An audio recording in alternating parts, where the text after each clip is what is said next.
আছে কমিশন, বাকিগুলোতে ঐক্যমত্যে আসার চেষ্টা হচ্ছে বলে জানিয়েছেন ঐক্যমত্য কমিশনের সহ সভাপতি ডক্টর আলী রিয়াজ। আজ সকালে রাজধানীর ফরেন সার্ভিস একাডেমিতে রাজনৈতিক দলগুলোর সাথে ঐক্যমত্য কমিশনের বৈঠকের সূচনা বক্তব্যে এসব কথা বলেন তিনি।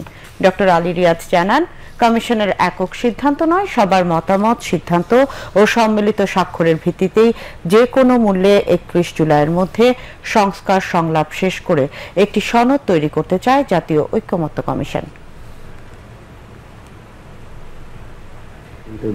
ব্যাপার আছে, তারপরে আমরা যে 12টি বিষয় আগের পর্যায়ে যে সমস্ত বিষয় ঐক্যমত্য হয়েছে এগুলোর বাইরে গুরুত্বপূর্ণ যে 20টি বিষয়, তার মধ্যে 12টি বিষয় নিয়ে আমরা একমতে আসতে পেরেছি। তার কারণ হচ্ছে সকলেই যে যার অবস্থান থেকে ছাড় দিচ্ছেন। কমিশনের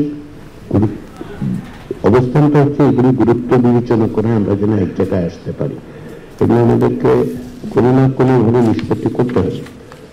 যেমন তত্ত্বাবধায়ক সরকার ব্যবস্থা নিয়ে আমাদের সকলের দীর্ঘদিনের সংগ্রাম, আমাদের কাঠামোতে উপস্থাপন করতে হবে জাতির সামনে, আমরা সকলে মিলে বসে, যাতে করে ভবিষ্যতে আমরা এই ভয়াবহ পরিস্থিতির মধ্যে আরেকবার না যাই। আজকের বৈঠকে প্রথম পর্যায়ে সরকারি কর্ম কমিশন, দুর্নীতি দমন কমিশন, মহা হিসাব নিরীক্ষক ও নিয়ন্ত্রক এবং ন্যায়পাল নিয়োগের বিধান সম্পর্কিত এবং সংসদে নারী প্রতিনিধিত্ব বিষয়ে আলোচনা শুরু হয়। আলোচনার শুরুতেই দুদক, পিএসসি, মহা হিসাব নিরীক্ষক নিয়োগের স্বচ্ছতার জন্য আলাদা নিয়োগ কমিটির ব্যাপারে একমত নয় বলে 20তম সভার আলোচনা থেকে বিরত থাকে বিএনপির প্রতিনিধি দল।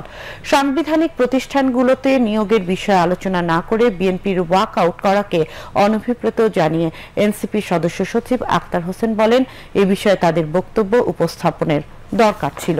কমিশনের সদস্য ডক্টর ইফতেখারুজ্জামান, ডক্টর বদিউল আলম মজুমদার, সফররাজ হোসেন, বিচারপতি এমদাদুল হক, ডক্টর মোহাম্মদ আইয়ুব মিয়া এবং প্রধান উপদেষ্টার বিশেষ সহকারী মনির হায়দার আলোচনায় অংশ নিচ্ছেন।